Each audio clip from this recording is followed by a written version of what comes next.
شاندار کارکردگی بلکہ بہترین کارکردگی 7 مہینوں بعد پی ڈی ایم کو سب سمجھ آ گیا۔ ملک کو ڈیفالٹ سے بچانا ہے تو شدید لوڈ شیڈنگ کے ساتھ ساتھ رات کو بتیاں گل کرنی پڑیں گی۔ قوم کو بچت کی بتی کے پیچھے لگایا جا رہا ہے۔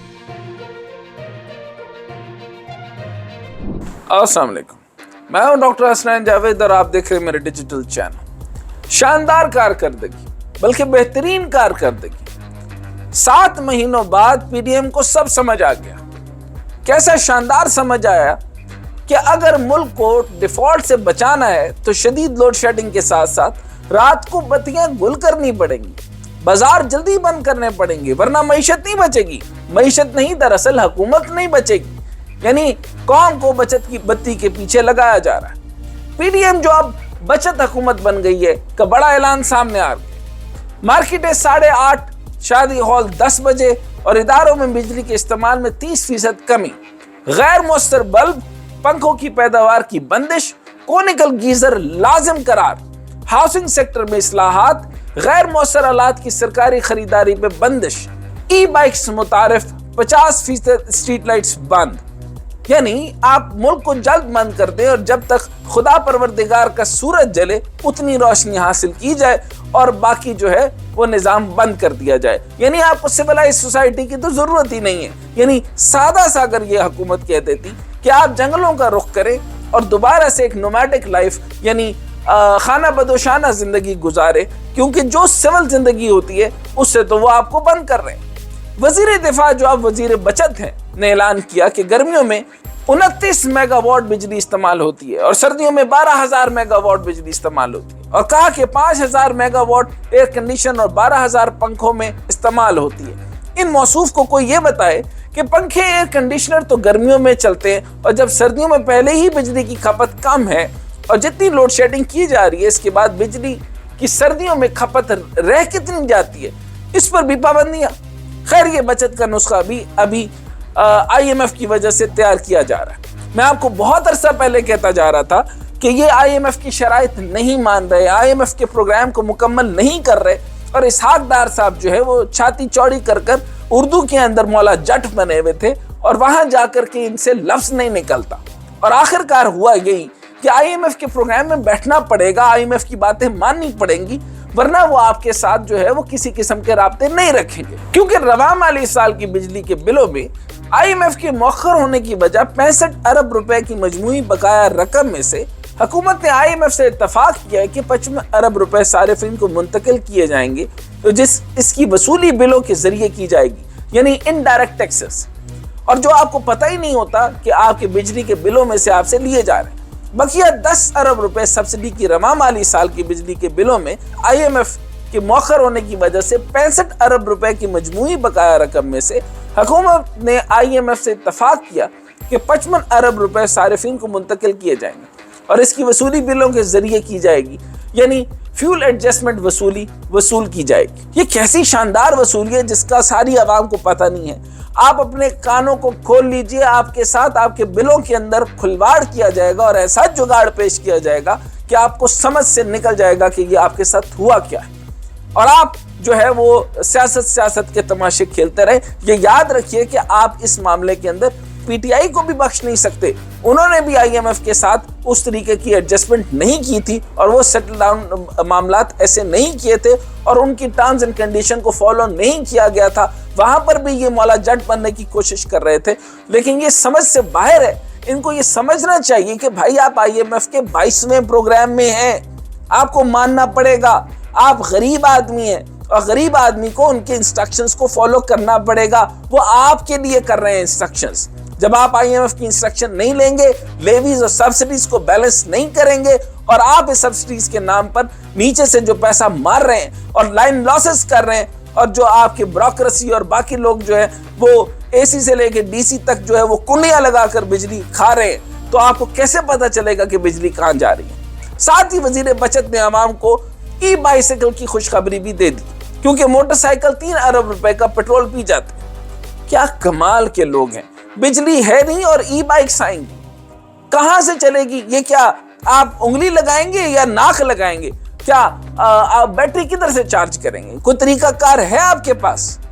बहरहाल कहा गया कि मोटरसाइकिल 3 अरब का पेट्रोल पी जाते हैं, तो अब आवाम के लिए महंगाई ई बाइक्स का बंदोबस्त किया जाएगा। और कहा कि ई बाइक्स महंगी जरूर हैं, लेकिन फ्यूल की बचत से इनकी कीमत 1 साल में पूरी हो जाएगी और हुकूमत फाइनेंस करेगी और इससे हुकूमत 3 अरब रुपए बचाएगी। यहां तक मैं आपको एक और बात भी बताऊं कि ई बाइक्स एक मंसूबा है। याद रखिए कि हर नई हुकूमत जब पैसा खाना चाहती है, या आपकी जमहूरी हुकूमतें जब कभी कोई पैसा खाना चाहती हैं, तो वो एक बड़ा मंसूबा लाती हैं। अब उस फिजिबिलिटी के अंदर एक ये है कि हुकूमत अपने खजाने में से ये पैसा लेगी और ई बाइक्स का मंसूबा दे देगी। मुझे याद पड़ता है कि इससे कुछ अर्सा पहले खुसरो बख्तियार जब प्लानिंग डिवीजन में थे, तब भी उन्होंने ये काम किया था कि ई बाइक्स का प्रोजेक्ट लॉन्च करना चाह रहे थे और उन्होंने कहा कि 4 जो है इसके फेजेस बनेंगे। पहले फेज में हम प्रोजेक्ट शुरू कर देते, उससे जितना पैसा आएगा उतना हम खा लेंगे और बाकी जब वो जाया हो जाएगा तो खैर है। अब आप ई बाइक्स ले लेते हैं, हुकूमत आपको दे देती है, पेट्रोल आपका मिलना बंद हो जाता है, तो आपके पास बिजली चार्ज करने के लिए तो होगी नहीं, तो आप चार्ज किससे करेंगे? यानी आपका ई बाइक्स आपको दे दी जाएंगी और उस मंसूबे के शुरू होने की वजह से हुकूमत जितना पैसा खाना चाहती है वो तो खा लेगी, लेकिन अवाम कहाँ से चार्ज करेंगे? मुझे तो अब सवाल अवाम से है कि आप जो जमहूरियत के नाम के ऊपर बेवकूफ़ बन रहे हैं, आप ये नुस्खा कीमिया जरा उनसे पता तो करें कि आपको किस लुकमान हकीम को कौन सा बड़ा इंजीनियर आया है और कैसे दिमाग से उसने पैदा किया है कि आप बगैर बिजली के आप जो है वो चलेंगे। कोई वजीफा है जिसको आप फूंकेंगे और वो जो है वो ई बाइक्स चलना शुरू हो जाएंगी। इसके आगे हुकूमत ने मजीद और भी कमाल किया है कि स्ट्रीट लाइट्स में 50% चलाने से हुकूमत 4 अरब बचाएगी। यानी स्ट्रीट लाइट्स बंद कर दी जाएंगी, रात को गाड़ियां चाहे वो खंभों से लगें, लोग खंभों से लगें, लोग मर जाएं, उनको कोई फर्क नहीं पड़ता, लेकिन स्ट्रीट लाइट्स 50% चलाने से हुकूमत 4 अरब रुपए बचाएगी। बचत स्कीमें चेक करें, यानी आप ही की बिजली, आप ही के लोग, आप ही की चीजों से वो बचत कर रहे हैं। हुकूमत अपने बजट को कम नहीं कर रही। गैर मुअस्सर पंखों पर पाबंदी, हुकूमत 15 अरब बचाएगी। अच्छा, 4 अरब उधर से, 15 अरब इधर से। शादी हॉल्स, मार्केटों और रेस्टोरेंट की बंदिश से हुकूमत 62 अरब रुपए बचाएगी। पुराने बिलों की बंदिश से हुकूमत 22 अरब रुपए बचाएगी। कोनिकल गीजर आवाम को इस्तेमाल करवा कर 92 अरब रुपए बचाएगी। यानी अब आपको नए गीजर्स भी लगवाने पड़ेंगे, ये भी हुकूमती प्रोजेक्ट है। और जिन्होंने ये लिया होगा, अब जो ये बनाएंगे, एक तो ई बाइक्स जिसने इंपोर्ट करनी है या बनानी है, यहाँ पे ऑफ कोर्स संभल ही करेंगे मैक्सिमम, अगर की तो मेरा नहीं ख्याल बनता कि यहाँ पे संभल कर सकें। दूसरी तरफ ये कि जो कोनिकल गीजर्स हैं वो जब आपको लगाएंगे तो पिछले गीजर्स आपके जो है ऑब्सोलीट हो गए। अब बत्तियां आपकी जरूर गुल करेंगे और बचतें जरूर करेंगे, मगर ख्वाजा आसिफ साहब ने आपका वो अफलातून वजीर खजाना कहाँ गया जिसे स्पेशल त्यारे से लाया गया था? वो नूरी नथ जिसने डॉलर को नथ डालनी थी और जो IMF को भी तनिया लगा रहा था, क्या वो भी नाकाम नहीं हो गया? तो मान तो जाएं कि आप नाकाम हो गए और बचत की तरफ जा रहे हैं, लेकिन वो नाकाम नहीं हुआ। आप कह रहे हैं नाकाम हो गया। वो तो बड़ा जबरदस्त आदमी है, नए प्रोजेक्ट खोल कर जा रहा है। आपके चंद इंडस्ट्रियलिस्ट जिनका ये प्रोजेक्ट था, वो प्रोजेक्ट उनके नाम पर खुल गया, वो अमीर से अमीर तर हो गए। और मिफ्ता इस्माइल साहब ये याद रखें कि वो जो 1% अशराफिया थी, अब से वो 0.5% अशराफिया का कहना शुरू कर दीजिए, क्योंकि अब आपकी 1% भी अशराफिया नहीं रही, वो भी मिडिल क्लास में शामिल हो जाएगी। यानी इस तरह बच गया आपके 99.5% गरीब अफराद। ये PDM है जिसके अक्सर वजीर नून लीग के हैं, जो दावे करते थे कि हमने लोड शेडिंग को खत्म कर दिया। आज वही बत्तियां बुझाकर बचतें करते फिर रहे हैं। अवाम को ये नहीं बताते कि जो मुआहदे उन्होंने IPP से किए थे, इससे कितनी बचत हुई थी, इसकी अवाम को कितनी कीमत अदा करनी पड़ी और कितनी अभी अदा करनी है। ये एक सादा सी बात है कि एक सादा मसला है। पाकिस्तान बिजली पैदा करने के लिए दरामद शुदा ईंधन के जरिए जराए जैसे कि कुदरती गैस RLNG पर बहुत ज़्यादा इन्हिसार करता है। जब भी कोई बैनुल अक़वामी बहरान आता है, जैसे कि अब यूक्रेन की जंग चल रही है, तो हमारी मईशत और हिसाब किताब दरम बरम हो जाती है। 1980 की दहाई में हुकूमत ने तेल से चलने वाले पावर प्लांट्स लगाना शुरू किए, लेकिन पाकिस्तान की बिजली की अक्सरियत कम अज़ कम 1990 की दहाई के अवाइल तक हाइड्रो पावर प्लांट से आती थी। और फिर इसके बाद जो कुछ होता रहा वो गलत फैसलों और मफादात का नतीजा था, जिसका आगाज़ बुनियादी तौर पर तेल पर इन्हिसार करने वाले IPPs के क्याम से हुआ।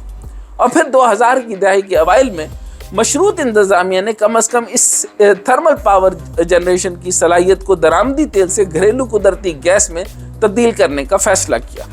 इस मफरूज़े के तहत कि शायद पाकिस्तान के पास वाफर मुल्की ज़खायर है। और फिर जब 2013 में नवाज शरीफ हुकूमत में आए तो इम्पोर्टेड कोयले पर इंसार करने वाले पावर प्लांट्स मुतारिफ करा दिए, वो भी पंजाब में। लेकिन हमें पानी से लेकर कोयला भी इम्पोर्टेड चाहिए, फ्रांस का पानी और ऑस्ट्रेलियन कोयला, जबकि अपने मुल्क में कोयला अरबों सालों से मौजूद है, मगर शायद हम इसे प्रिजर्व रखेंगे ताकि हम पता नहीं उसका कोई ताबूत बनाना चाहते हैं। थर्मल पावर आपका थर में आपका वेट कर रहा है, वो कोयला कहता है कि 726 ट्रिलियन टन कोयला है, उसमें से 2% भी इस्तेमाल करें तो 300 साल की बिजली मैं पैदा करके दूंगा, और 1% से कम सल्फर है। तमाम आप साइंटिस्ट से पूछ लीजिए, तमाम एक्सपर्ट से पूछ लीजिए, कोयला आपका अवेलेबल है, तो आप बाहर से कोयला क्यों लेना चाहते हैं? अब आपको समझ ये आनी चाहिए कि भाई इंपोर्ट होगा तो इनके कागजों के अंदर से दरमियान में से ये कट लगाएंगे ना। तो ई साइकिल्स का, ई बाईसाइकिल्स का और कोनिकल गीजर्स का, और इसके बाद अब ये जो इंपोर्टेड कोयला है इसमें से भी ये कट लगेगा, तो अगले साल के लिए जो है वो जबरदस्त किस्म की इलेक्शन की प्रैक्टिस की जाएगी और उसके अंदर पैसा दबा के फेंका जाएगा। और अपनी इनकी जो फैक्ट्री हैं आप देख लीजिएगा, आपसे आप 1 साल 2 साल 3 साल इनको दें, इनके सारों के जो है वो ओवरऑल जो इनका अब तक नेट वर्थ है वो ये मल्टी बिलियनर हो चुके होंगे। सिर्फ थर में कोयले की फील्ड की बात करें तो ये दुनिया में लॉग्नाइट कोयले की सबसे बड़े ज़खायर में से एक है। एक अंदाजे के मुताबिक 175 बिलियन टन कोयला है, जो कि कुछ लोगों के मुताबिक पाकिस्तान की तवानाई के मसाइल को दहाइयों नहीं बल्कि आने वाली सदियों तक हल कर सकता है। मगर बदकिस्मती से हम इससे इतना जल्द फायदा ना उठा सके। सवाल ये है कि जब 90s कोयले के ज़खायर दरियाफ्त हुए थे 90s में, तो फिर इन ज़खायर से बिजली पैदा करने पर भरपूर तवज्जो क्यों ना दी गई? क्योंकि IPPs पर इंसार किया गया और कहा जा रहा था कि थर कोल से सिर्फ 660 मेगावाट बिजली पैदा की जा रही है। अब आप कहेंगे कि इतनी कम बिजली क्यों? तो इसलिए कि हमें हर चीज़ इम्पोर्टेड पसंद है। इम्पोर्टेड मैंने आपको फिर बताया और बार बार बताना चाहता हूँ, इस साइंस को समझिए। इम्पोर्टेड इसलिए, और जैसे ई बाईसाइकिल्स और ई साइकिल्स और ये कोनिकल गीजर, ये इंपोर्ट होंगे तो उसमें से बड़ा कट, क्योंकि आप उसके जो है ट्रांजैक्शनल रकम में से आपको पता कुछ नहीं होगा, वो आपके बिजली के बिलों में डाल दी जाएगी और दबा के जो है वो जो हुकूमती पैसा है वो इस पर खर्च होगा।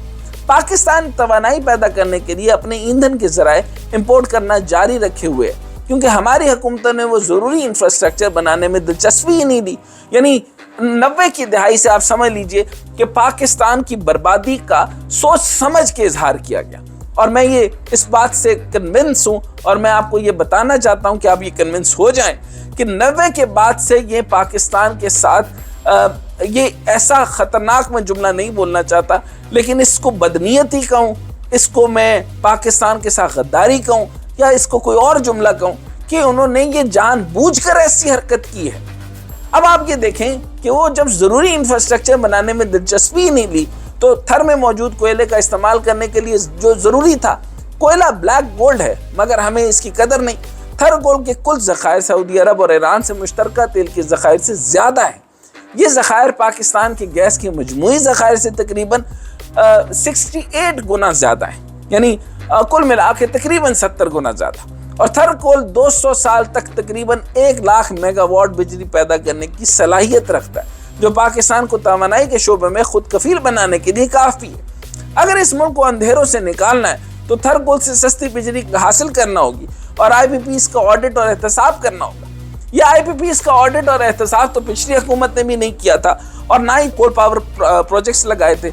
इस बात पर मैं CPEC के जो पिछले जो अथॉरिटी के जो चेयरमैन थे और उनको फेडरल मिनिस्टर स्टेटस दिया गया था, सब लोग उनको ही मना करते थे कि कोल के ऊपर बात नहीं करनी, लेकिन वो थर में एक्सपर्टीज रखते थे और वो कोल पावर प्रोजेक्ट्स को जानते थे और वो चीखते रहे, चलाते रहे, सबको समझाते रहे कि भाई हमारे पास बिजली के पैदावार का तरीकाकार मौजूद है, आप हमें इजाज़त दें कि हम वहाँ से जो है वो थर कोल के पावर प्लांट्स जो हैं वो फौरी तौर पे शुरू करें।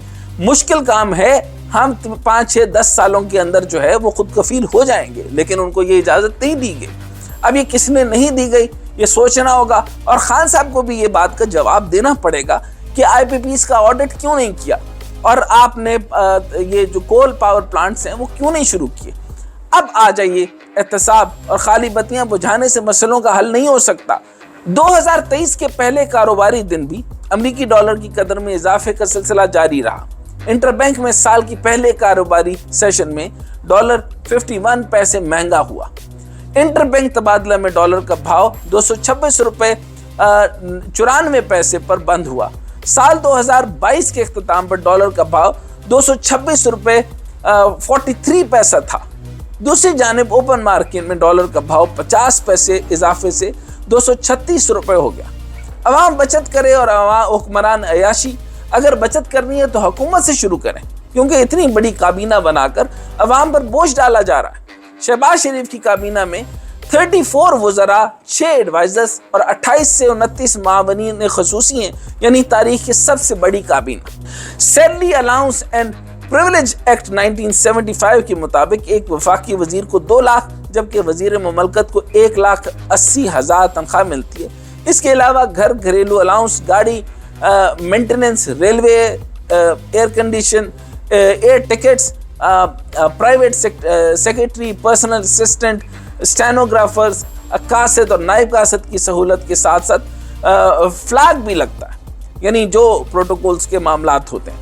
یہ سب چیزیں آپ کے سامنے جو ہم نے رکھ دیں، اس سے آپ کو اندازہ ہو جائے گا کہ پاکستان کس سمت جا رہا ہے۔ پاکستان کی پریورٹیز نہیں ہیں، اور 90 کے ساتھ میں نے آپ کو جیسے بتایا تھا، 90 کے بعد یہ خود سے پاکستان کو، اب اس کو لفظ غداری سمجھ لیجئے تو یہ غداری ہے، یہ صرف 1% اشرافیہ کا کیا دھرا آپ کے سامنے ہے، اور آپ غریب کے غریب رہیں گے۔